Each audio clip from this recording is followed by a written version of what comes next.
hermanos, que el Señor los continúe bendiciendo. Vamos a continuar esta noche con este estudio, la parte ya número 5 de Segunda de Pedro. Los demás estudios creo que están ahí en el canal de YouTube, que los hermanos que no han tenido la oportunidad de seguirlo, para ponerse al día, pueden entonces verlo. Y vamos a tener un momento de oración en esta noche para entrar propiamente en el estudio. Oremos.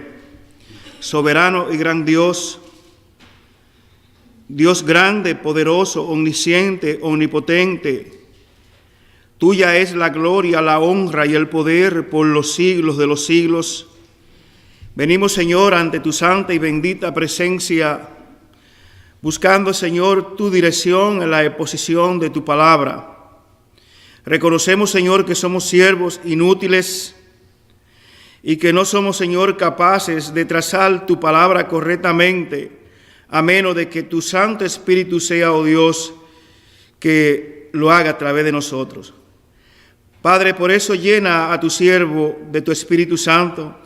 Igualmente, Señor, a cada uno de nuestros hermanos que están aquí, los que nos estarán escuchando. Padre, oh Dios, que tú nos des, Señor, corazones entendidos para asimilar y para poner en práctica tu palabra. Señor, glorifícate en esta noche a través de la exposición de tu palabra. En el nombre glorioso, nombre que es sobre todo nombre, en el nombre de nuestro Señor y Salvador Jesucristo. A Él sea la gloria y el imperio por los siglos de los siglos, te lo pedimos. Amén. Amén. Bien, hermanos, hemos ya estado tratando esta carta del apóstol Pedro y hoy vamos a ver el tema acerca de los falsos maestros, y hemos titulado Los falsos maestros y sus herejías en la iglesia. Quiero invitarle que vayamos entonces a Segunda de Pedro, al capítulo 2, donde vamos a leer a partir del verso 1 hasta el verso 3. Segunda de Pedro, capítulo 2, dice así la palabra de Dios. Pero hubo también falsos profetas entre el pueblo, como habrá entre vosotros falsos maestros, que introducirán encubiertamente herejías destructoras, y aún negarán al Señor que los rescató, atrayendo sobre sí mismos destrucción repentina, y muchos seguirán sus disoluciones, por causa de lo cuales el camino de la verdad será blasfemado. Y por avaricia harán mercadería de vosotros, con palabras fingidas. Sobre lo tales ya de largo tiempo la condenación no se tarda, y su perdición no se duerme. Amén. Hermano, como hemos visto en los estudios anteriores, Pedro está buscando en sus oyentes el crecimiento espiritual. Es el tema principal de esta carta, como lo señala en el capítulo 3, en el verso 18. Más crecer en la gracia y en el conocimiento de nuestro Señor y Salvador Jesucristo. En el primer capítulo vemos que él pone cuáles son las bases para ese crecimiento espiritual. Primeramente, la base para nuestro crecimiento espiritual es lo que Dios ha hecho por nosotros. Es su obra que Él hizo a favor de nosotros. Y por eso es que Pedro dice allí que todas las cosas que pertenecen a la vida y a la piedad nos han sido dadas por su divino poder, mediante el conocimiento de aquel que nos llamó por su gloria y excelencia. Es decir, Dios ha puesto la base para nuestro crecimiento. Pero además de eso, nosotros tenemos que cumplir con nuestra parte, con nuestras responsabilidades para ese crecimiento. Entonces Pedro dice que habiendo huido de la corrupción que hay en el mundo a causa de la concupiscencia, por eso mismo vosotros añadid a vuestra fe virtud, a la virtud conocimiento, al conocimiento dominio propio, al dominio propio paciencia, a la paciencia piedad, y a la piedad afecto fraternal, y al afecto fraternal amor. Porque si estas cosas están en nosotros y abundan, no nos dejarán estar sin fruto en el conocimiento de nuestro Señor Jesucristo. Es decir, para nosotros tener una vida abundante, una vida fructífera, tenemos que avanzar, tenemos que añadir estas cualidades, estas virtudes a nuestra vida. Ahora bien, vimos ya en el último estudio que Pedro hace un enfoque acerca de la manifestación de nuestro Señor Jesucristo, y él dice que él no dio a conocer o a los destinatarios primariamente de esta carta la manifestación de nuestro Señor Jesucristo a través de fábulas artificiosas. Y Pedro está haciendo allí una referencia ya anticipada de lo que va a enseñar en este capítulo 2 acerca de los falsos maestros. Los falsos maestros o los falsos profetas, sus enseñanzas están basadas en fábulas artificiosas. Y Pedro dice que tenemos la palabra profética más segura, a la cual hacemos bien en estar atentos como una antorcha que alumbra en lugar oscuro. ¿Cuál es la palabra profética más segura que nosotros tenemos? En ese momento Pedro primeramente se estaba refiriendo al Antiguo Testamento. Era lo que los judíos tenían, era la revelación más precisa acerca de Dios. En el mundo hasta ese entonces ningún pueblo, ninguna nación tenía una revelación más perfecta o una revelación perfecta y completa como la que lo tenían los judíos, es decir, el pueblo de Dios. Los profetas hablaron siendo inspirados por el Espíritu Santo, de tal manera que los 39 libros que tenemos en el canon del Antiguo Testamento, todo eso es palabra de Dios. Dios habló, inspiró a los profetas para que trajeran su mensaje. Y es a eso que Pedro está haciendo referencia cuando dice que tenemos la palabra profética más segura. Nosotros vimos que los apóstoles, su predicación estuvo basada ¿en qué? En el Antiguo Testamento, ¿verdad? Su mensaje iba dirigido a los judíos. Los judíos conocían el Antiguo Testamento y vimos algunas referencias que hicimos acerca de los dos discursos del apóstol Pedro en el día de Pentecostés, en el pórtico de Salomón. Vemos que son discursos que están saturados de la palabra de Dios. ¿Saturados de qué? De pasajes del Antiguo Testamento. También citamos el discurso de Esteban en su defensa, un discurso que también está saturado de textos o de pasajes del Antiguo Testamento. El Señor Jesucristo varias veces en sus predicaciones hacía mención al Antiguo Testamento, a los profetas. Y hermanos, hoy nosotros tenemos una revelación más completa, pues ellos solamente tenían el Antiguo Testamento. Hoy nosotros tenemos el Antiguo Testamento más el Nuevo Testamento, 39 libros del Antiguo y 27 del Nuevo, 66 libros, hermanos, que debemos usar para exponer el mensaje de Dios. Ahora, nosotros vemos que en este crecimiento, ¿verdad?, de que Pedro está hablando, en el capítulo 1 va a tener obstáculos. Al igual que ellos en la primera iglesia y en los primeros siglos, ellos tuvieron obstáculos en este crecimiento.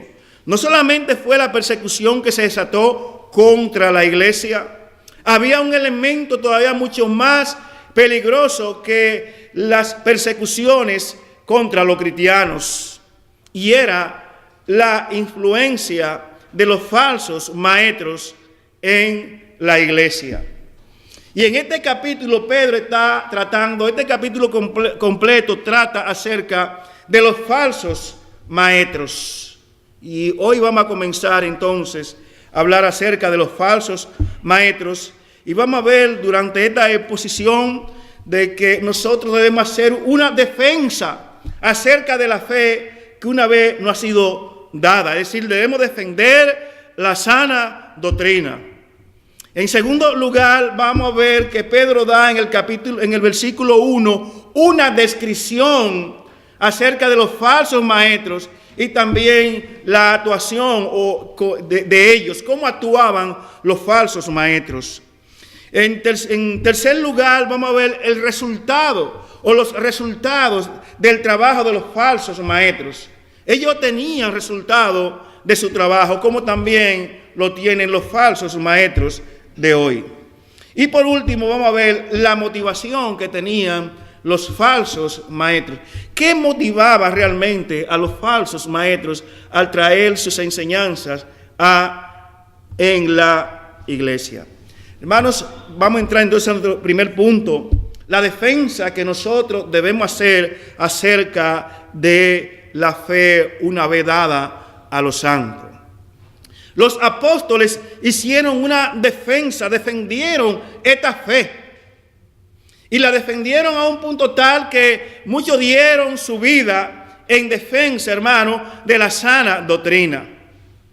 Los padres de la iglesia, y cuando me refiero a los padres de la iglesia, me estoy refiriendo a la siguiente generación de los apóstoles, es decir, los que siguieron a los apóstoles. Ya después que los apóstoles dejaron este mundo, entonces surgió un liderazgo dentro de las iglesias y que fueron llamados los padres de la iglesia.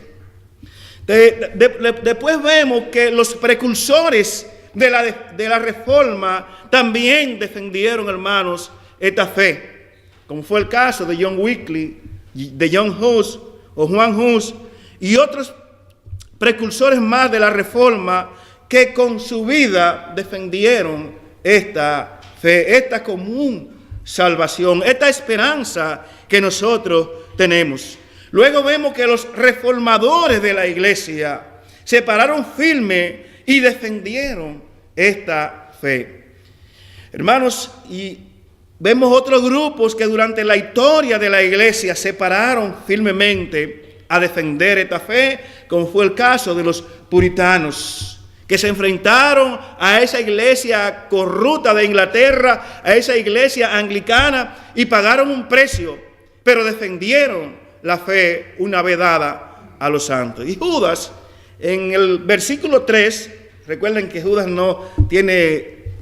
es un solo capítulo, por decir así.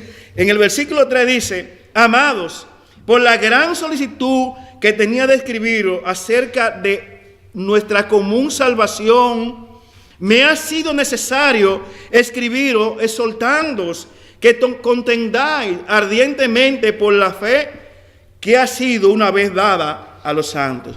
Judas está llamando, hermanos, a contender ardientemente por la fe, la cual ha sido una vez dada a los santos. Fíjense que Judas, en su carta, él comienza aquí diciendo en el versículo 3 que la razón por la cual él quería escribirle era para hablar de su común salvación. Pero él cambia de tema y él dice que le ha sido entonces necesario escribirle, a exhortarle a que defiendan la fe una vez dada a los santos.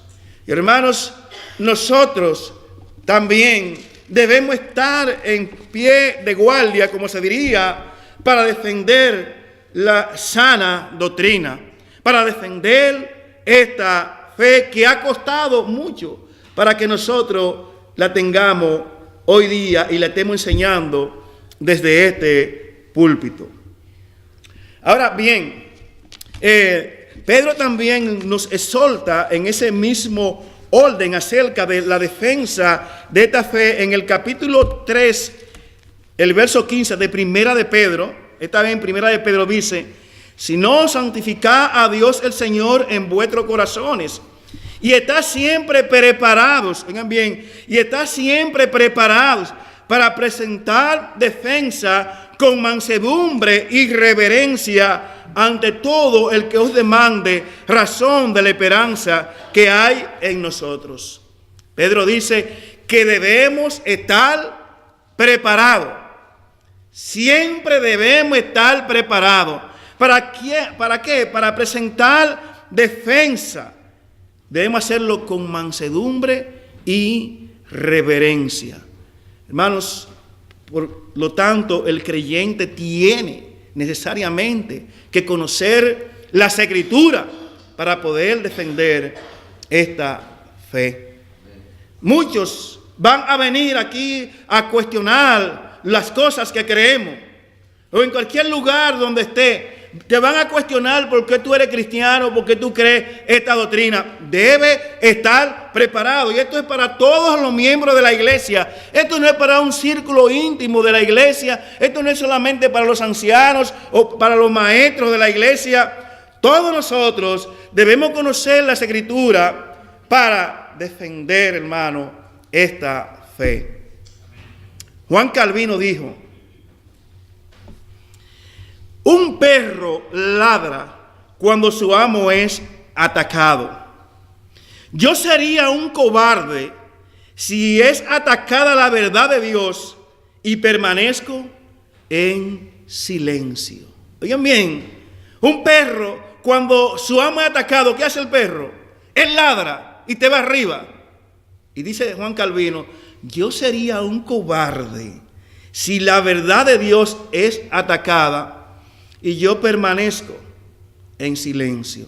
Hermano, no podemos callar ante los ataques continuos que se le hace a la verdad de Dios, que se le hace a las Escrituras, que se le hace al verdadero evangelio, al evangelio puro.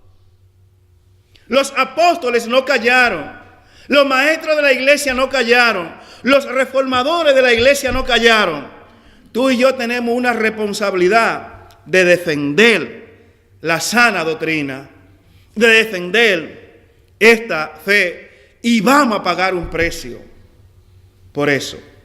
Entonces, ya habiendo dicho esto, porque el tema que vamos a tratar, yo sé que a mucha gente no le podrá caer bien. Y hay gente que dice: a mí no me hable de doctrina, eso es lo que trae contención. Hermano, estamos llamados a hablar de la doctrina, de la palabra de Dios, a enseñarla y a defenderla. Como dijo Pedro, con mansedumbre y reverencia. Pero no debemos permanecer callados mientras nuestro Señor Jesucristo es atacado, mientras la Biblia es atacada, mientras la verdad de Dios es atacada. Somos nosotros que tenemos que salir a defender este libro. Somos nosotros, es a Dios que Dios, es en esta generación, Dios nos ha puesto a nosotros como testigos de Él. Estamos llamados entonces a hacer una defensa. Y esta defensa, hermano, debemos hacerla por lo que Pedro dice a continuación. Pedro comienza a hablar de los falsos maestros y da en el versículo 1 una descripción. Y también cómo actúan los falsos maestros. Vamos a ver qué dice Pedro acerca de estos malos obreros. Dice Pedro: pero hubo también falsos profetas entre el pueblo, como habrá entre vosotros falsos maestros. Fíjense, Pedro está hablando cuando dice: pero hubo también falsos profetas entre el pueblo. Pedro está haciendo referencia al pueblo de Israel. Dentro del pueblo de Israel hubieron falsos profetas. Desde que ellos salieron de Egipto, ¿verdad? Ya ahí mismo comenzaron los problemas con los falsos profetas que había en medio de ellos. Y esos falsos profetas eran los que se encargaban de desalentar al pueblo. Eran los que se encargaban de decirle al pueblo que debían regresar de nuevo a Egipto. Querían desviar a la gente del camino del Señor. Y en el capítulo 13 del libro de Deuteronomio, aquí Dios le dice a Moisés lo que ellos debían hacer con los falsos profetas. Vamos al capítulo 13 del libro de Deuteronomio. Por favor, hermanos, busquen los textos. Dice así en el capítulo 13, dice: cuando se levantare en medio de ti profeta o soñador de sueños, y te anunciare señal o prodigios, si se cumpliese la señal o prodigio que él te anunció, diciendo: vamos en pos de dioses ajenos que no conociste, y silbámosles, no dará oído a la palabra de tal profeta, ni de tal soñador de sueño, porque Jehová vuestro Dios os está probando para saber si amáis a Jehová vuestro Dios con todo vuestro corazón y con toda vuestra alma. En pos de Jehová vuestro Dios andaréis, a él temeréis, guardaréis sus mandamientos y escucharéis su voz. A él serviréis y a él seguiréis. De tal profeta o soñador de sueños, tal profeta o soñador de sueños ha de ser muerto, por cuanto aconsejó rebelión contra Jehová vuestro Dios, que te sacó de la tierra de Egipto y te rescató de servidumbre. Y trató de apartarte del camino por el cual Jehová tu Dios te mandó que anduvieses. Y así quitarás el mal de en medio de ti. Hermanos, he aquí, Dios le está dando instrucciones a Moisés de lo que debían hacer con los falsos profetas. Yo no voy a decir que nosotros debemos hacer lo mismo con los falsos maestros de hoy, pero fíjense, Dios le está diciendo que esos falsos profetas lo que iban a tratar era de desviar al pueblo del camino de Dios, de apartar al pueblo de Dios. Hermanos, y eso es lo que hacen los falsos maestros en el día de hoy, que se han introducido en la iglesia, como lo vamos a ver más adelante. Vamos al capítulo 18 y vamos a leer algo más que Dios le dice a Moisés acerca de los falsos profetas. Dice en el verso 20: el profeta que tuviere la presunción de hablar palabra en mi nombre, a quien yo no le haya mandado hablar, o que hablare en nombre de dioses ajenos, de el tal profeta morirá. Y si dijeres en tu corazón: ¿cómo conoceremos la palabra que Jehová nos ha hablado? Si el profeta hablare en nombre de Jehová y no se cumpliere lo que dijo, ni aconteciese, es la palabra que Jehová no ha hablado. Con presunción ha hablado el tal profeta. No tenga temor de él. Y esto es importante, hermanos. Y más en estos días.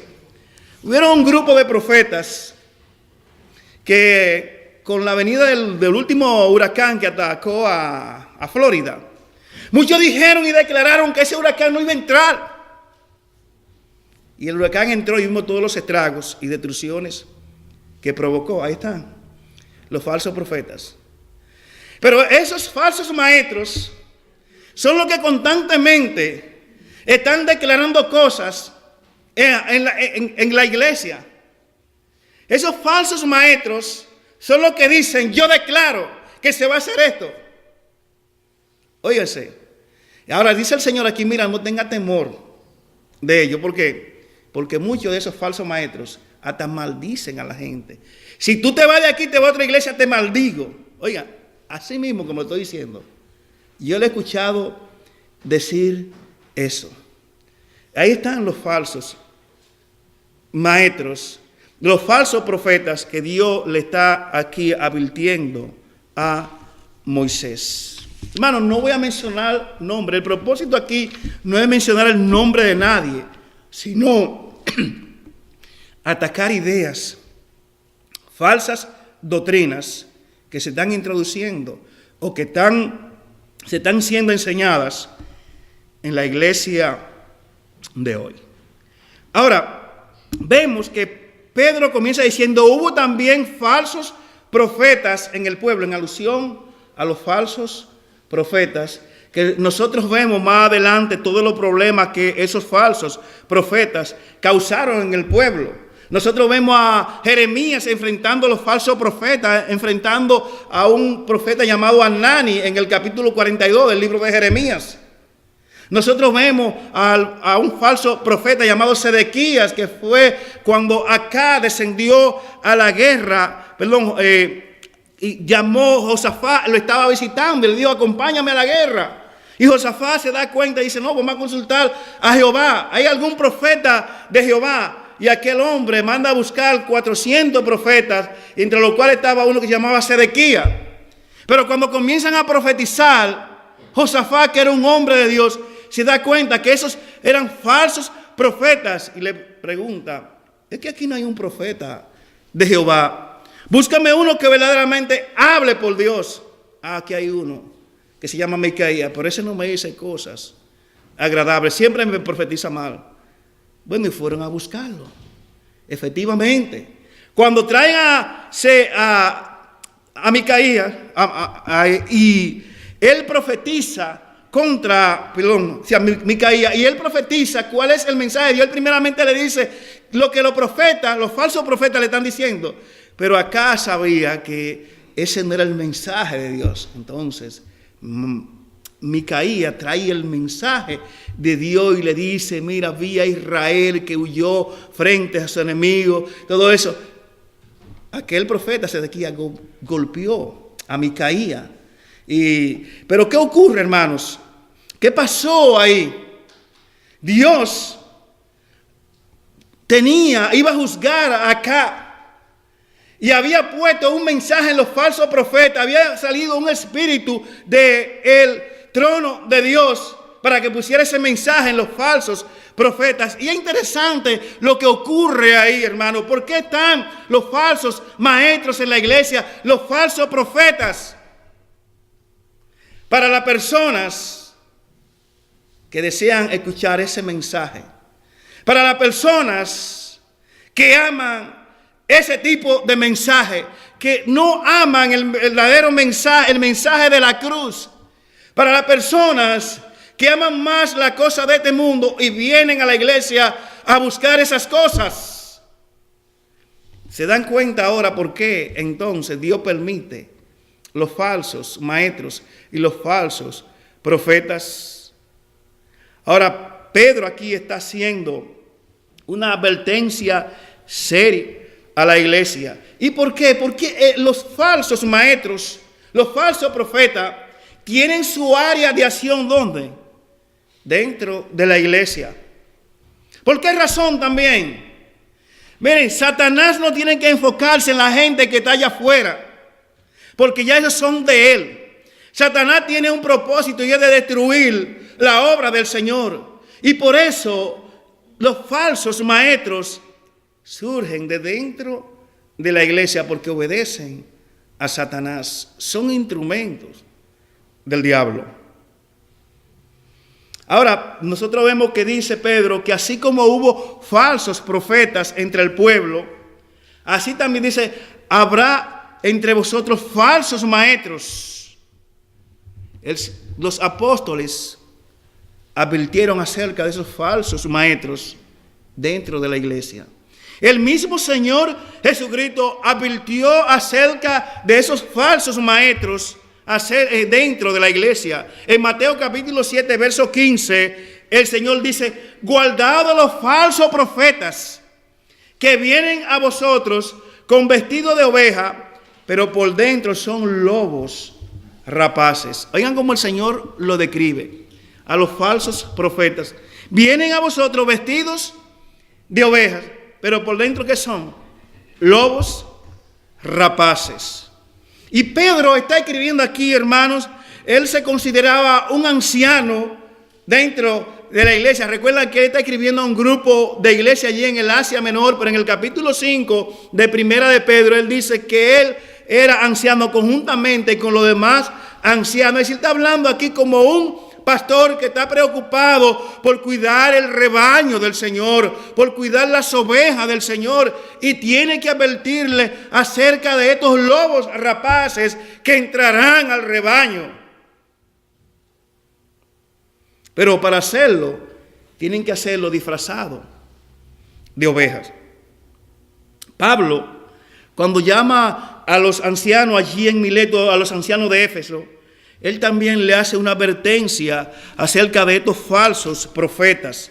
Dice en el capítulo 20 de Hechos, versos 28 al 30, dice: por tanto, mirad por vosotros y por todo el rebaño que el Espíritu Santo os ha puesto por obispos, para apacentar la iglesia del Señor, la cual él ganó con su propia sangre. Porque yo sé que después de mi partida entrarán en medio de vosotros lobos rapaces, que no perdonarán al rebaño. Y de vosotros mismos se levantarán hombres que hablen cosas perversas para arrastrar tras sí los discípulos. Miren, Pablo aquí, él llama a los ancianos de la iglesia de Éfeso. Hermanos, vemos, y ya eso lo hemos estudiado anteriormente, las iglesias, como debe ser, eran gobernadas por ancianos. O sea, los ancianos son los pastores de la iglesia. Y de esa iglesia de Éfeso, él llama allá a los ancianos a Mileto para aconsejarle. Y aquí le dice que deben cuidar el rebaño, ¿verdad? Que Dios lo ha puesto como obispo para que cuiden ese rebaño. ¿Por qué? Porque van a entrar lobos rapaces. Los ancianos de la iglesia son los encargados de cuidar el rebaño, de pastorear el rebaño que el Señor ha puesto en sus manos. Y tienen que cuidarla de los lobos rapaces que vienen vestidos de oveja. Pero es interesante lo que Pablo dice ahí. Fíjense que dice el que de nosotros mismos, de vosotros mismos, se levantarán hombres, los cuales dirán o enseñarán cosas perversas. Hermano, los enemigos de la iglesia están dentro de la iglesia.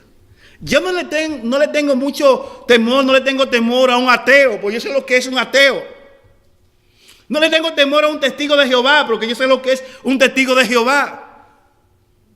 Hay que tenerle temor o hay que cuidarse de los maestros que están dentro de la iglesia, y siempre hay que estar apercibido, porque hay muchos que son falsos maestros.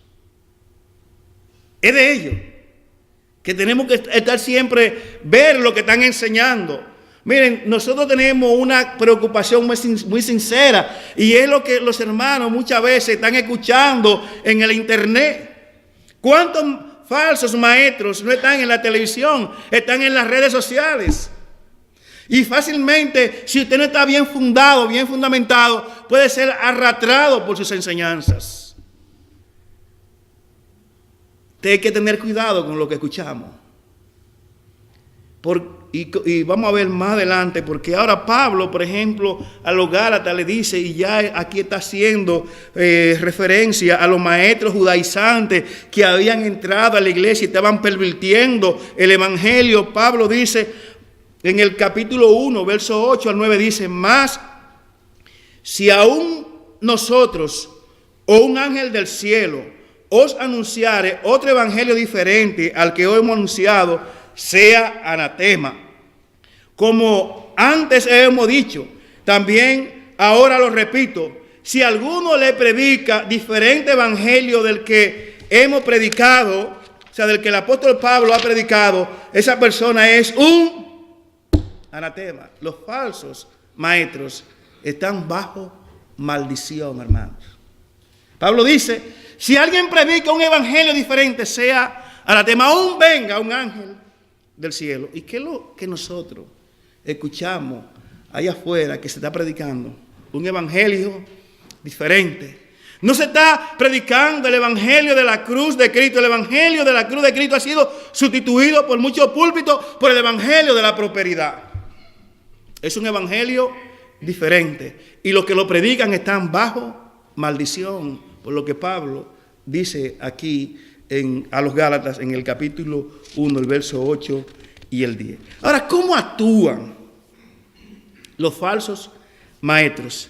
En ese mismo versículo, ahí todavía estamos en el versículo 1 y vamos a pasar un buen tiempo en el versículo 1, Pablo dice, miren cómo ellos actúan, dice que introducirán encubiertamente herejías destructoras.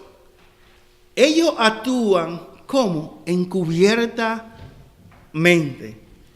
Los falsos maestros actúan encubiertamente y por eso vienen vestidos ¿cómo? De ovejas. Porque si vinieran vestidos de lobo como realmente son, las ovejas se van a dispersar. O el pastor de las ovejas va a tomar acción inmediata contra ellos. Pero ¿cómo ellos vienen? Vestidos de lobos. El lobo no se va a aparecer por ahí y dice, mira ovejita, venga que te voy a devorar. No. Ellos actúan encubiertamente. Se disfrazan de ovejas siendo lobos rapaces. Judas, y este capítulo 2 de Segunda de Pedro es como si fuera paralelo al libro de Judas. Judas en el capítulo 4 dice, porque algunos hombres han entrado encubiertamente, los que desde antes habían sido destinados para esta condenación. Hombres impíos que convierten en libertinaje la gracia de nuestro Dios y niegan a Dios el único soberano y a nuestro Señor Jesucristo. Miren, Judas aquí también dice que esos hombres han entrado encubiertamente. Hermanos, si tú lo ves y lo comparas el lobo con la oveja, a lo mejor tú no vas a ver ninguna diferencia. Porque su vestido es como el de una oveja. La única, y hay una pintura que yo vi por ahí, una alguien que pintó un lobo y una oveja. Y cuando tú lo ves así, lo único que la diferencia es el hocico. Es como diríamos en buen dominicano, el hocico. Cuando abren la boca, que comienzan a enseñar. Ahí tú te das cuenta, te dices, si tú conoces las escrituras, mira un lobo ahí, mira un lobo está disfrazado, pero es un lobo. Así hay muchos hoy en día. Que cuando tú comienzas a escucharlo y comienza muy bien, pero de repente se van desviando. Y tú dices, míralo ahí, ay, lobito. Tardaste mucho, pero mira el hocico, ya se te ve que tú eres un lobo y no eres una oveja. Así actúan. Esos falsos maestros actúan encubiertamente, a través del engaño. En esa historia griega hay se dice que quizá un relato místico, no hay que algo poético, pero hay algo que ustedes conocen muy bien, un relato que se llama El caballo de Troya, y que narra de cómo los griegos conquistaron la ciudad de Troya. En esa guerra troyana, Troya era una ciudad que era inexpugnable, no había manera de que los griegos pudieran conquistarla. Y ellos lo que hicieron fue que ellos le dejaron un enorme caballo ahí, y los troyanos cuando vieron ese caballo, lo vieron como un trofeo, como de guerra, y ellos mismos fueron y agarraron, llevaron el caballo, abrieron la puerta a la ciudad y lo metieron. Pero dentro de ese caballo habían soldados griegos que después que ellos cerraron la puerta de la ciudad, se durmieron y todo, entonces salieron del caballo y fueron y abrieron la puerta de la ciudad, y los soldados griegos entraron y destruyeron, tomaron la ciudad de Troya a través de un engaño. De la misma manera, Satanás está procurando destruir la obra del Señor a través del engaño que enseñan estos falsos maestros. Utilizan el engaño para conseguir sus objetivos. Los falsos maestros, hermanos, están en la iglesia y es con el propósito bien claro de destruir, de estorbar la obra del Señor. Hay un caso que podemos ir al libro de los Hechos, al capítulo 13, donde allí hay un mago llamado Bar Jesús, o Elima, que es su nombre traducido, que me gustaría ver, para que ustedes vean cómo cuando Pablo y Bernabé ellos descienden a Chipre a predicar el evangelio, atravesando Chipre, se le salió al encuentro allí un procónsul romano llamado Sergio Paulo. Y este hombre quería escuchar la palabra, quería escuchar el evangelio, la palabra de Dios, pero él estaba acompañado de un mago que no quería que Sergio Paulo escuchara el verdadero evangelio. Y dice en el capítulo 13, en el verso 6, dice: y habiendo atravesado toda la isla hasta Pafos, hallaron a cierto mago, falso profeta. Oigan bien, era un falso profeta judío llamado Barjesús, que estaba con el procónsul Sergio Paulo, varón prudente. Este, llamando a Bernabé y a Saulo, deseaba oír la palabra de Dios. Oiga, este hombre quería oír la palabra de Dios. Pero dice el verso 8, pero les resistía Elimas, el mago, pues así se traduce su nombre, procurando apartar de la fe al procónsul. Entonces Saulo, que también es Pablo, lleno del Espíritu Santo, fijando en él los ojos, dijo: oh, lleno de todo engaño y de toda maldad, hijo del diablo, enemigo de toda justicia, ¿no cesará de trastornar los caminos rectos del Señor? Ahora pues, he aquí, la mano del Señor está contra ti, y serás ciego, y no verá el sol por algún tiempo. E inmediatamente cayeron sobre él oscuridad y tiniebla, y andando alrededor buscaba quien le condujese de la mano. Entonces el procónsul, viendo lo que había sucedido, creyó maravillado de la doctrina del Señor. Mira, hermano, aquí este mago que dice que era un falso maestro judío estaba estorbando, no quería que el procónsul Sergio Paulo escuchara la palabra de Dios. Así son los falsos maestros, y por eso traen falsas enseñanzas, y por eso alejan a la gente de la Biblia. Alejan a la gente de la Biblia. Ellos no predican la Biblia. ¿Cuándo usted ha visto uno de estos falsos maestros que agarra la Biblia y comienza a enseñar la Biblia versículo por versículo? No, es un grupo de payasadas que se hacen desde el púlpito. Están más empeñados en traer cosas, fábulas, en traer engaños, en traer cosas para desviar la gente y alejar la gente de la palabra de Dios. Eso era lo que estaba haciendo Barjesús o Elima. ¿Verdad? ¿Por qué le estaba? Porque era un falso profeta. Así actúan los falsos profetas en la iglesia en el día de hoy. Ellos actúan encubiertamente, como dice Pedro. Dice Pedro que actúan encubiertamente y para introducir herejías destructoras. Por eso es que ellos enseñan verdades a media, ellos aparentan una falsa piedad, usan métodos engañosos, hasta magia. Ellos le hablan a la gente lo que la gente quiere oír. O sea, eso era lo que pasaba con Acá. Acá le gustaba a esos profetas porque le decían el mensaje que él quería oír. Hermanos, los siervos de Dios, los predicadores, los maestros, no deben darle el mensaje que el pueblo quiere oír. Ellos deben dar el mensaje que Dios tiene para el pueblo. Jeremías se vio en muchos problemas. ¿Por qué? Porque Jeremías no le decía al rey lo que el rey quería oír. Jeremías daba el mensaje que Dios le había ordenado.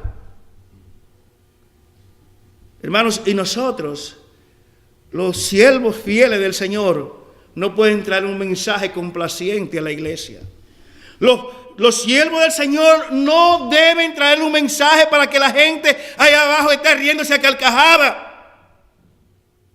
Esto no es un centro de entretenimiento para que usted venga a pasarla bien. Este es un lugar para predicar la palabra de Dios. No es para que andemos buscando, a ver, me voy a Google, déjame ver cuál es el chistecito de hoy que le voy a llevar a la iglesia para que los hermanos se rían. Decía John MacArthur, o dice, qué extraño, pero en el ministerio del Señor Jesucristo, dice, oye, qué raro, nunca lo vemos riéndose. No quiere decir que sea una persona amargada, no. Pero no, al Señor no se ve reír. Y su mensaje no eran para poner a la gente a reír. Hermano, para que consideremos, porque los falsos maestros así actúan. Ellos quieren darle al público lo que el público quiere oír, lo que haga sentir bien al público. Ahora, sigue diciendo, dice Pedro, que ellos introducirán encubiertamente herejías destructoras. Esta palabra herejía viene del griego aireseis y significa una herejía es una enseñanza que se desvía de la verdad original.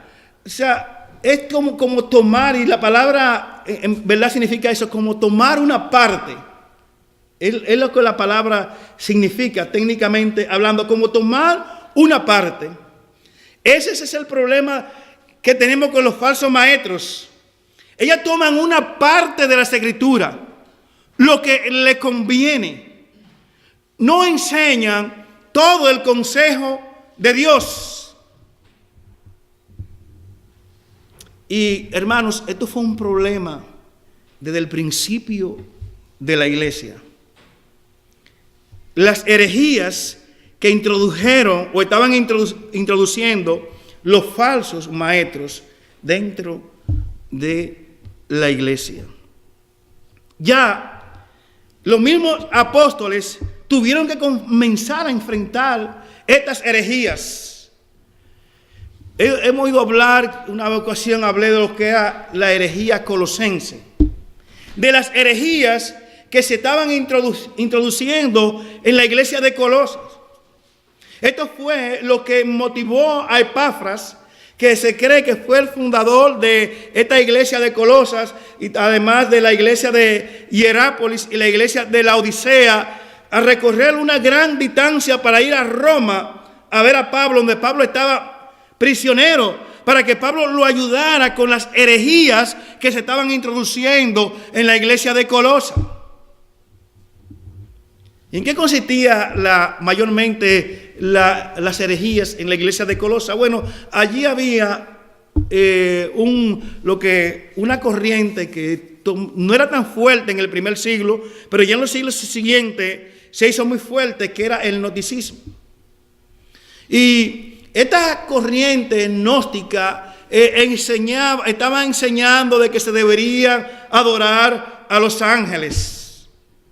Ellos estaban enseñando que la materia era algo malo y por lo tanto el Señor Jesucristo no pudo haberse hecho carne.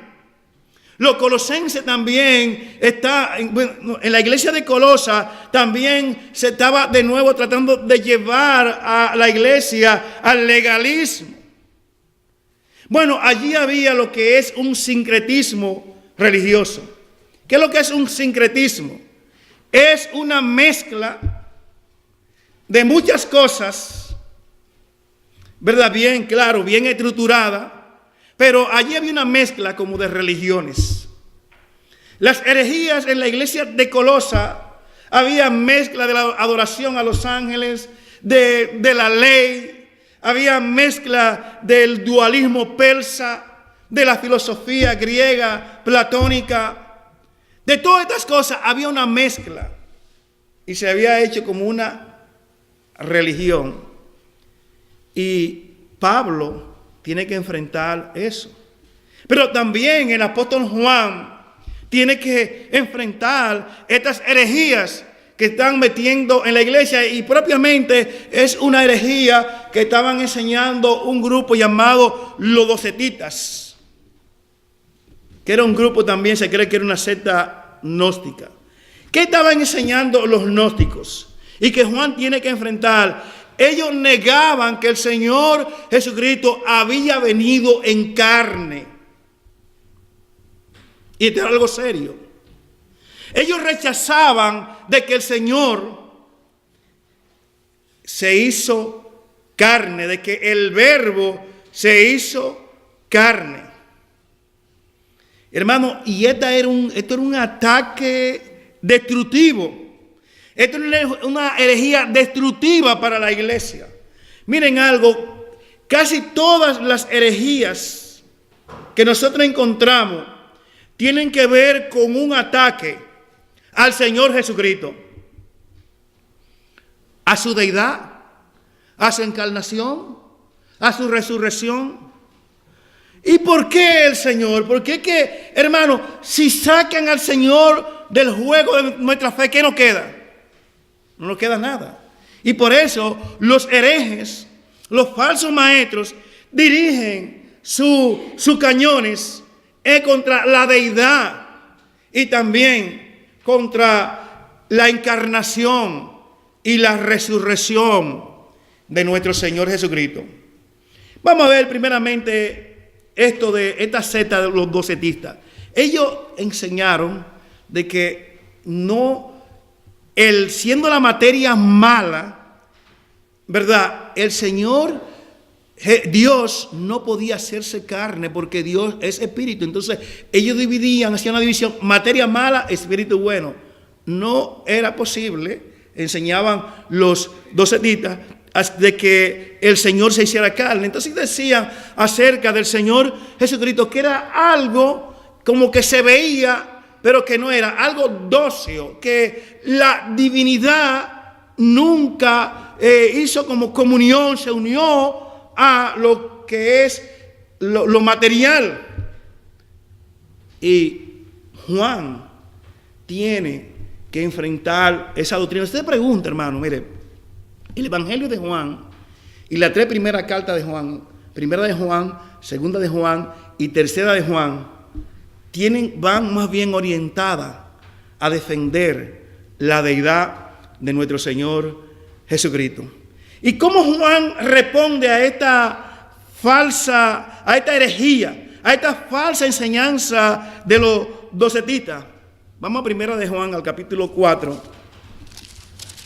Hermanos, y yo estaba pensando lo siguiente. Yo digo, a veces nosotros somos cogemos esto como tan a la ligera, las falsas enseñanzas que se están introduciendo en la iglesia de hoy. Sin embargo, esa no fue la actitud de los apóstoles. Esa no fue la actitud de los padres de la iglesia. Esa no fue la actitud de los reformadores de la iglesia. Ellos atacaron estas herejías. No se quedaron callados, como ya citamos a Juan Calvino, cuando dijo que cuando el amo es atacado, los perros ladran. Y él decía que él era un cobarde si mientras la verdad de Dios era atacada, él permanecía en silencio. Ahora miren cómo Juan responde en el capítulo 4 a esta herejía. Verso 1 dice, a la herejía de que el Señor Jesucristo no se hizo carne. Dice, amados, no creáis a todo espíritu, sino probad los espíritus, si son de Dios. Porque muchos falsos profetas han salido por el mundo. En esto conoced el Espíritu de Dios. Todo espíritu que confiesa que Jesucristo ha venido en carne es de Dios. Y todo espíritu que no confiesa que Jesucristo ha venido en carne no es de Dios. Y este es el espíritu del anticristo, el cual vosotros habéis oído que viene y que ahora ya está en el mundo. Juan es claro y dice, todo espíritu que confiesa que Jesucristo vino en carne es de Dios. Pero todo espíritu que confiesa que Jesucristo no vino en carne no es de Dios, es del diablo. Así Juan enfrentó a los gnósticos en el Evangelio, en el capítulo 1, en el Evangelio de Juan, el verso 14. Juan también cita esto, que el Verbo se hizo carne y habitó entre nosotros. Y vimos su gloria como la del unigénito del Padre, lleno de gracia y de verdad. ¿Qué dice Pablo en Primera de Timoteo? Vamos a ver acerca de esto mismo, de que el Verbo se hizo carne. En el capítulo 3, en el verso 16, Pablo dice, de Primera de Timoteo, dice, e indiscutiblemente grande es el misterio de la piedad. Dios fue manifestado en carne, justificado en el Espíritu, visto de los ángeles, predicado a los gentiles, creído en el mundo, recibido arriba en gloria. Hermanos, el Señor Jesucristo se manifestó en carne. El Verbo se hizo carne. Dios se hizo carne y habitó entre nosotros. Por eso nuestro Señor Jesucristo es Dios. Es Dios. Es Dios manifestado en carne. 100% hombre. 100% Dios. Pero esto, siguieron las herejías en la iglesia. Y, voy a volver de nuevo a este punto, porque hay otras herejías que también se desprendieron de eso. Pero antes quisiera decir, otras herejías que los apóstoles tuvieron que enfrentar fue lo de la resurrección del Señor.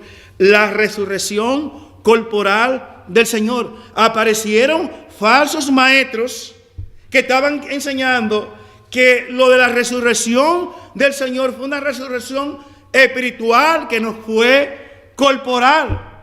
Es decir, que el Señor no resucitó corporalmente de entre los muertos.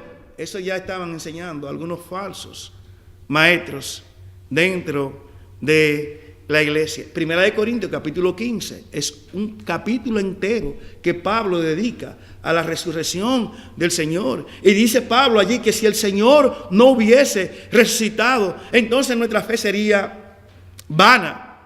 Nosotros seríamos lo más digno de lástima si el Señor no hubiese resucitado. Pero Pablo dice en Colosenses, capítulo 2, verso 8 al 10, dice: mirad que nadie os engañe por medio de filosofías y huecas sutilezas según las tradiciones de los hombres, conforme a los rudimentos del mundo, y no según Cristo. Porque en Él habita corporalmente toda la plenitud de la deidad, y vosotros estáis completos en Él, que es la cabeza de todo principado y potestad. Miren, hermanos, cuando el Señor resucitó, los apóstoles lo tocaron. Él le pidió a Tomás que pusiera su dedo en las heridas, su costado. El Señor estuvo por un buen tiempo con los discípulos ahí después de haber resucitado. La resurrección del Señor fue algo tan verídico, hermanos, que los discípulos, los apóstoles, estuvieron dispuestos a morir antes que negar la resurrección del Señor. Ahora, esta doctrina de negar la encarnación, vuelvo atrás, de nuestro Señor Jesucristo, de ahí se desprendieron otras herejías dentro de la iglesia. Y me van a disculpar, pero voy a citar cosas que quizás ustedes, doctrinas que ustedes quizás nunca la han oído, pero una de esas doctrinas fue una doctrina llamada el nestorianismo, que fue enseñada por un obispo de Constantinopla llamado Nestorio, en el año que fue obispo en Constantinopla, desde el año 428 hasta el año 431. Y su doctrina, esta doctrina que le voy a anunciar a continuación, fue condenada en el concilio de Éfeso del año 431. Y una aclaración, porque voy a estar mencionando la palabra concilio. La palabra concilio no debe entenderse como se entiende en el día de hoy, que es un grupo de iglesias que están bajo la dirección de una organización que pertenecen a algún tipo de una organización religiosa y que ellos la dirigen, la conducen y la gobiernan. No, ese no es el significado bíblico de la palabra concilio, no es en ese contexto que se usa la palabra. Los concilios eran que ante alguna enseñanza que estuvieran molestando a la iglesia o ante alguna decisión que había que tomar, Venían los pastores o los ancianos o los obispos de cada una de esas iglesias, mandaban un representante a un lugar donde se reunían para conocer eso, y de ahí se tomaba una decisión acerca de esa enseñanza o lo que sea, sobre lo que había que decidir. No es que cuando se habla de concilio todas las iglesias pertenecían a algún tipo de organización. Todos sabemos por la palabra de Dios que las iglesias son autónomas.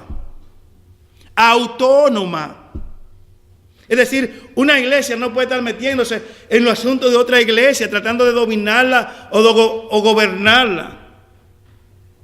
Los concilios que conocemos hoy, ese es antibíblico, no tienen soporte en las escrituras, no importa cómo se llame el concilio. Ahora bien, volviendo de nuevo a la enseñanza de este obispo Nestorio, él enseñó lo siguiente, y que fue calificado como algo herético, es decir, una herejía.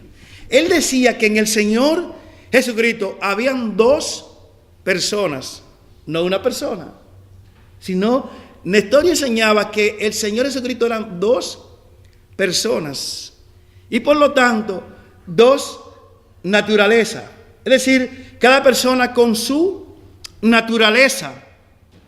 Él no creía que el Señor Jesucristo era una persona con dos naturalezas, no. Él estaba enseñando que eran dos personas. El Señor Jesucristo, una naturaleza, una de las personas tenía una naturaleza divina y la otra persona tenía una naturaleza humana. Entonces decía, bueno, aquí actuó como la persona humana y aquí actuó como la persona divina. Esa era una herejía. Nestorio, ¿cómo tú podrías explicar entonces por quién murió en la cruz del Calvario? ¿Fue la persona humana con la naturaleza humana o fue la persona con la naturaleza divina? Miren qué herejía la de él. Porque entonces, si fue la persona con la naturaleza humana quien murió en la cruz del Calvario, pues nosotros estaríamos muertos en nuestro delito y pecado, porque eso no podía satisfacer la justicia divina. Pero si decía que fue la persona divina que murió en la cruz del Calvario, entonces esa persona no podía a nosotros representar. ¿Se dan cuenta aquí? No fueron dos personas que murieron en la cruz del Calvario, fue una, con dos naturalezas. Como humana, representándonos a nosotros, y como Dios, cumpliendo lo que la justicia de Dios demandaba, porque solamente Él podía satisfacer su propia justicia. ¿Lo entendieron? Yo quiero que eso quede claro, porque no haya que alguien por ahí venga después y lo confunda. Pero habían otras herejías similares a la de Nestorio. Ahora, otra herejía que surgió también, y fíjense, me he detenido aquí un poquito porque fueron herejías que estos maestros trajeron a la iglesia, que eran herejías destructivas y que, hermanos, apuntaban a destruir el corazón del evangelio, a destruir la deidad de nuestro Señor Jesucristo. Otra doctrina que también surgió y que fue destructiva, una doctrina destructiva, fue el arrianismo. Y de esta quizá ustedes han oído un poquito hablar, yo creo que le he mencionado anteriormente. ¿Qué era el arrianismo? Había un obispo llamado Arrio, que este era obispo de Alejandría, y cuando hablo de obispo, hermano, resulta que ya para esa época ya la iglesia había degenerado en su gobierno. Las iglesias ya no tenían, como era la iglesia apostólica y la iglesia del primer siglo, un gobierno como es bíblico, que eran ancianos que la gobernaban. Ya había degenerado, ya muchas iglesias lo que tenían era un pastor. Pero, ¿qué ocurre? En la ciudad habían muchas iglesias, ¿cómo le llaman? Parroquia, para que ustedes lo puedan entender. Pero había un obispo encargado de todas esas parroquias para que lo puedan entender, lo cual no es bíblico. Y ya le he enseñado eso al gobierno de la iglesia. El gobierno de la iglesia debe ser dirigida por un cuerpo pastoral o de ancianos, pero no debe haber un hombre frente a la iglesia. Es algo que no se contempla en las escrituras. Pero ya para esa época, ya habían obispos y se había establecido una diferencia entre el clero y los laicos. Había un obispo llamado Arrio de Alejandría. Y este obispo comenzó a enseñar. Él decía que el Señor Jesucristo no era Dios, que Él fue creado por Dios, que Él fue creado por Dios, pero que Él no era Dios. Ahora, que fue el ser que más importante, más grande que el Padre había creado, y que a su vez el Señor Jesucristo creó entonces todas las cosas. Que el Señor Jesucristo, la criatura más grande que creó fue el Espíritu Santo. Pero ya Arrio despoja al Señor Jesucristo de su deidad. Esta era una doctrina también destructiva. Rechazar que el Señor Jesucristo es Dios. Y tengo que avanzar. Hay otras cosas que él enseñó. Pero Arrio, esta doctrina fue condenada en el concilio de Nicea en el año 325. Y había un problema ahí para condenar a Arrio, su doctrina. ¿Por qué? Porque en ese tiempo el emperador era Constantino, que una figura controversial en la historia de la iglesia, porque aunque fue que sacó el cristianismo de la situación en que se encontraba, ¿verdad?, de la persecución, Constantino abrazó la fe cristiana, pero no se bautizó, pero estaba metido, siempre tenía metido en la iglesia y funcionaba como la persona más importante en la iglesia. Y Constantino no quería que condenaran a Arrio, pero al final hubo que condenar a la doctrina de Arrio, y Arrio fue destituido y fue mandado al exilio, pero después convencieron a Constantino y lo trajeron de nuevo para atrás. Pero a Arrio se enfrentó un hombre llamado Anastasio, y otros hombres como que fueron llamados el trío de Capadocia, hombres como Basilio, que le dicen San Basilio. Han oído hablar San Basilio, es ese Basilio que era un doctor de las escrituras. Gregorio, que era otro doctor de la escritura, Juan Crisóstomo, también enfrentaron esta doctrina arriana que se estaban dispersando por toda la iglesia, que era un peligro, amenazaban realmente la destrucción de nuestra fe al enseñar que el Señor Jesucristo no era Dios. Aparecieron otras herejías destructivas, como fue el pelagianismo. Pelagio enseñaba de que Dios crea todas las almas, y por lo tanto cada alma es creada, cuando es creada por Dios, se mantiene en su estado original, es decir, que no es pecador, que nosotros no nacemos pecadores. Eso enseñaba este hombre, y eran maestros dentro de la iglesia. Con eso Arrio enseñaba que el pecado de Adán no pasó a nosotros, y refutaba lo que el apóstol Pablo enseña en Romanos capítulo 5 verso 12, que dice: por tanto, como el pecado entró al mundo por un hombre, y por el pecado la muerte pasó a todos los hombres, por cuanto todos pecaron. Las enseñanzas de Pelagio también fueron condenadas en un concilio. Tengo que avanzar, ya me queda poco tiempo, pero hermano, ¿qué tal de las herejías?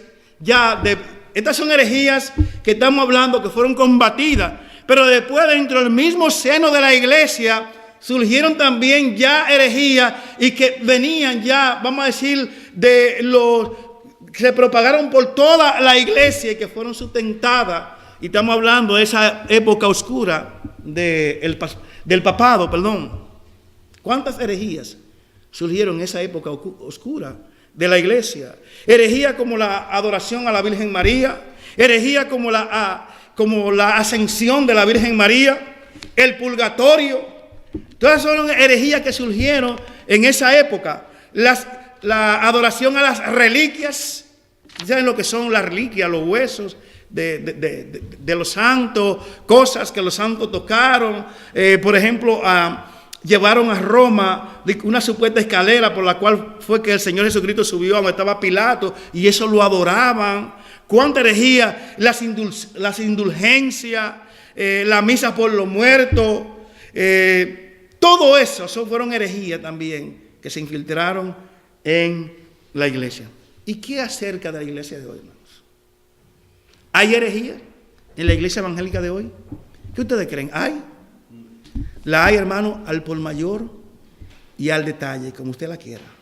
Por ejemplo, estaba viendo un video y da hasta risa, pero también da ganas de llorar. Las unciones en el día de hoy son puras herejías. Por ejemplo, vi la unción de la manguera, donde sale ahí un pastor de que rociándole agua a la gente con una manguera para ungirlo. Pura herejía. La unción de los zapatos. Salen con unos zapatos y que el zapato es ungido. La unción de la planta de los pies, donde la gente toca la planta de su pie. Oigan bien la bofetada del Espíritu Santo. Herejías en la iglesia de hoy. La venta de agua traída del río Jordán. Traen agua para venderla aquí del río Jordán. Traen piedrecitas del río Jordán. Eso es lo mismo que la reliquia de la época oscura de la iglesia, hermanos. Es lo mismo. Son herejías que están introducidas en la iglesia evangélica de hoy y que esos falsos maestros han introducido. La palabra de fe es una herejía, eso yo lo declaro. Que tu palabra tiene poder. ¿Poder para qué? Que tú lo visualizas y ya lo tienes. Son herejías que los falsos maestros han introducido en la iglesia de hoy.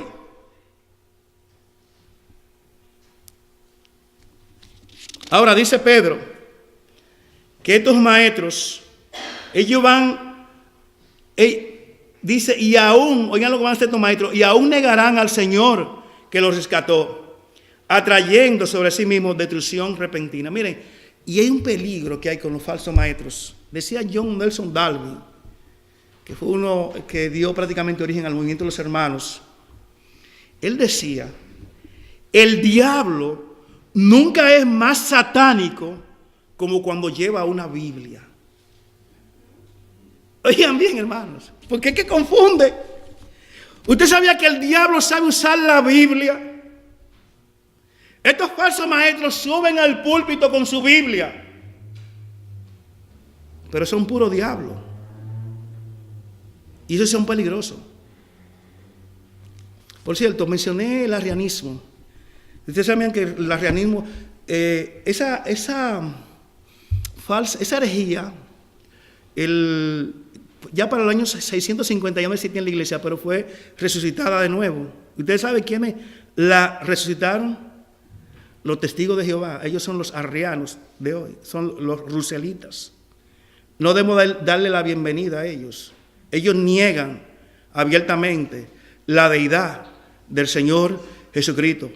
Y por lo tanto, ellos tienen el espíritu del anticristo. Los testigos de Jehová, que nadie se le ocurra pensar que son cristianos o que son testigos de Jehová. Podrán ser testigos de cualquier otra cosa, pero menos de Dios. Jesucristo es el Dios que vemos en el Antiguo Testamento. Él es Jehová. Él es Jehová, el Señor Jesucristo. Y el que niega la deidad del Señor Jesucristo, pues no tiene el Espíritu de Dios, sino el Espíritu del Anticristo. Hermanos, de ahora dice aquí que estos falsos, y con esto voy a solamente terminar el versículo 1, y vamos a dejar para más adelante los otros dos versículos. Ahora, dice que estos falsos maestros, ellos negarán al Señor que lo rescató. Ahora hay un problema ahí. Que el Señor lo rescató. Oh, wow. Ahí muchos dicen, míralo ahí, la salvación se pierde porque el Señor los rescató y esos falsos maestros se van a perder. Esa palabrita ahí, rescató, da mucho problema a veces para interpretarla bien. Ocurre que dice rescató, no dice los redimió. Y aunque la palabra rescató y la palabra redimió muchas veces se usan de una manera intercambiable, en el original la palabra rescató habla de comprar en el mercado de esclavos, y se usa la palabra agoreseín o agorazo, que se habla de un señor que va al mercado de esclavos y compra varios esclavos para llevarlo a su hacienda o a su casa. Pero estos esclavos pueden hacer dos cosas. Algunos pueden servir amorosamente al Señor y otros pueden hacerlo de mala gana, por lo cual ellos rechazan el señorío de su Señor en ellos. Inclusive la misma palabra, el Señor que los rescató, la palabra Señor no es la palabra que comúnmente se usa, curioso, ¿verdad? La palabra ahí es déspota. Déspota, y ahí viene la palabra déspota en el griego. Déspote, la palabra. Y esa palabra, o sea, no está hablando, si es curio es porque Señor de verdad, o sea, aquellos que tienen el señorío de Cristo en su vida, pues si aman al Señor Jesucristo, se someten a su señorío de una manera voluntaria, aman estar bajo su señorío. Pero estos falsos maestros no estaban bajo el señorío del Señor. Pero ¿por qué los falsos maestros no estaban bajo el señorío del Señor? Por cierto, la otra palabra que se usa para redimir en el griego es la palabra litrón o lutrón, que esa es la palabra para redención, ya en el griego, que fue la traducción que se hizo del Antiguo Testamento en la Septuaginta al griego. Ahora bien, ¿por qué los falsos maestros rechazan el señorío de Cristo en su vida? Porque para ellos es fácil someterse a sus prácticas licenciosas. Miren, hermano, un cristiano que vive en carnalidad, un cristiano que vive abiertamente en pecado, ha rechazado el señorío de Cristo en su vida. Ahora, de aquel que el Señor Jesucristo es su Señor, él ama estar bajo el dominio y de su Señor, se somete voluntariamente. Ahora, dice ahí, atrayendo sobre sí mismo destrucción repentina. Dice que estos falsos maestros estaban atrayendo sobre sí mismos destrucción repentina. Hay dos casos que voy a citar de falsos maestros así que atrajeron sobre sí mismos destrucción repentina. ¿Cuántos recuerdan, lo que son un poquito ya,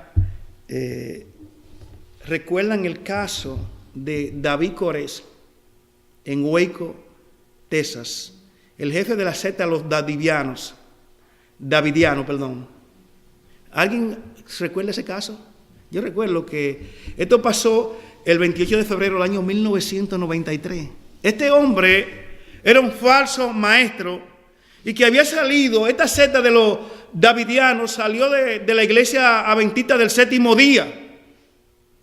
Y David Corés arrastró un grupo de personas consigo y más bien esta gente la arrastró con él y la llevó allí a un rancho en Waco, Texas, algo que compraron. Y esta gente, este falso maestro, allí la hermana la violaba, a los niños lo violaba y lo tenía embaucado de que él era el David ya resucitado. Este David Corés, mira lo que hace, un falso maestro. Él vino una destrucción repentina sobre él y sobre sus seguidores, porque el FBI actuó, y aunque en la historia se ha juzgado mal al FBI, no sé si lo hicieron bien o no lo hicieron bien, pero por los casos que habían denunciado de violación, ¿verdad?, y de la tenencia de armas, las cuales eran ilegales, el FBI tuvo que cercarlo, y allí sabemos lo que pasó, que él mismo incendió aquel lugar y perecieron más de 86 personas. Pero el otro caso todavía, que es anterior a ese, tiene que ver con un reverendo llamado Jim Jones de Guyana. ¿Han oído hablar de ese caso? Jim Warren Jones era también un pastor que fundó una secta llamada el Templo del Pueblo y que se estableció por ahí, por California. Y este hombre agarró y mezcló el cristianismo con el comunismo. Y tenía a la gente embaucada y le decía a la gente que iba a haber toda una catástrofe atómica y manipulaba a la gente. Eso es lo que hacen los falsos maestros a través de sus enseñanzas. Y él quería fundar una sociedad basada en principios cristianos, pero también comunista o socialista. Finalmente, Jim Jones, cuando ya no encontraba espacio aquí en América para su nueva religión, como en Guyana había en ese tiempo un gobierno comunista, él compró allí una tierra y fundó una ciudad llamada Jonestown. Y allí se fue con alrededor de 1,000 personas con sus seguidores. Cuando llegaron noticias aquí, porque eran americanos los que estaban ahí, los que le habían seguido, y él buscaba a la gente presa de él, eran la gente como más pobre, aquellas personas que se sentían discriminadas, porque son en verdad el campo fértil para ese tipo de gente. Y lo llevó consigo allí a Guyana. Vinieron la denuncia del maltrato y de las cosas que estaban pasando con esa gente. Un senador de aquí, no recuerdo si era Leo Ryan, él fue a investigar esa denuncia, un senador de California. Y cuando él fue allá, que investigó, al final él le pidió a la gente que se quisieran regresar, que se fueran con él.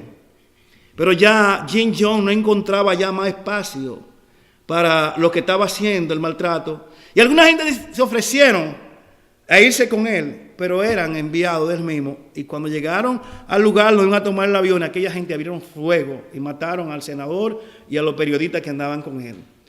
Esa misma noche, Jim Jones agarró y le pidió a todos sus seguidores que cometieran una revolución como suicida. Y le repartieron pastillas de cianuro a todos los que estaban ahí.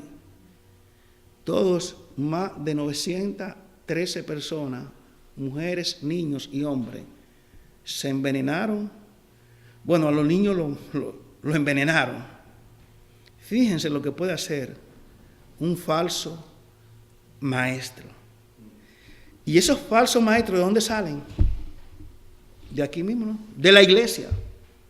De la iglesia. Hermanos, es para que nosotros en esta noche prestemos atención. En el segundo estudio vamos a terminar con el verso 2 y el verso 3, pero el Señor Jesucristo nos advierte que nos cuidemos de los falsos profetas, de los falsos maestros, que son lobos rapaces, vienen vestidos, ¿verdad?, como ovejas, pero son lobos que vienen a destruir el rebaño del Señor. Ahora, ¿cómo defendernos de los falsos maestros? Hermanos, solamente hay una manera: con la espada del Espíritu. Por eso es que tenemos que conocer las Escrituras. ¿Cuántos cristianos hoy día han sido engañados? Han acabado, lo han devorado esos falsos maestros. Le han robado su pertenencia.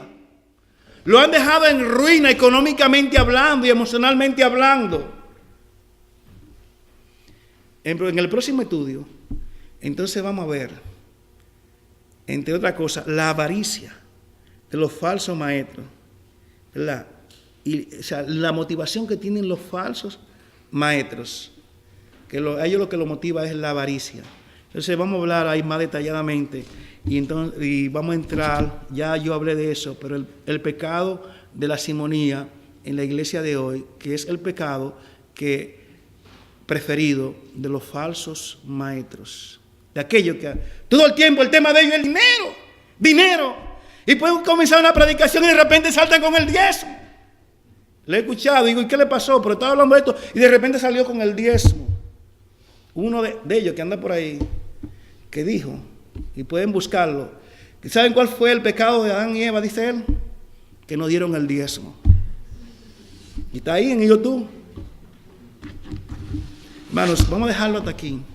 El próximo estudio, entonces, vamos a ver las motivaciones de los falsos maestros dentro de la iglesia. Que el Señor lo bendiga. Oremos. Padre, te damos gracias por tu palabra. Oh Señor, bendice tu palabra, la cual hemos hablado, Señor, en esta noche. Señor, mira todas estas herejías que están actuando en el interno de la iglesia, que estos falsos maestros están propagando dentro de tu iglesia. Pero te damos gracias, Señor, también porque de la misma manera tú has levantado, Señor, maestros dentro de tu iglesia para que defiendan esta fe una vez dada a los santos. Padre, para que defiendan la sana doctrina, para que hablen de estas herejías que los falsos maestros están propagando dentro de tu pueblo. Señor, mira esta congregación local. Te rogamos, Señor, que tú nos permitas seguir creciendo en el conocimiento de tu palabra. Señor, creciendo en tu gracia cada día, conociendo más y más de tu palabra, y que siempre estemos, Señor, presto a defender la sana doctrina. Señor, ahora que vamos a nuestros hogares, te rogamos, Señor, que nos conduzca con tu cuidado, paz y protección. En el nombre glorioso de Cristo Jesús nuestro Señor te lo rogamos. Amén. Amén.